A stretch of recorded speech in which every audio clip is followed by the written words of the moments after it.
taorinany filan-kevitra voalohany zay nitarian'Andriamatoa filoham-pirenena Andry Rajoelina dia nisy ny fanendrena tompon'andraikitra ambony ato amin'ny fiadidinan'ny République. Nisan'izany ny directeur général en charge des affaires politiques Andriamatoa Ramaolimasy Older. Ao ihany koa ny directeur général en charge des projets de la présidence de la République Andriamatoa Andriamananoro Augustin. Nisy ihany koa ny fanendrena ny madame Saondrary Malala Marie Michel, le directeur des études juridiques de la présidence de la République.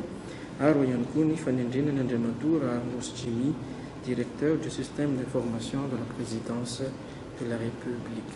Zay tompoko ny tatitra kely taorinan'ny filan-kevitry ny ministre Androany.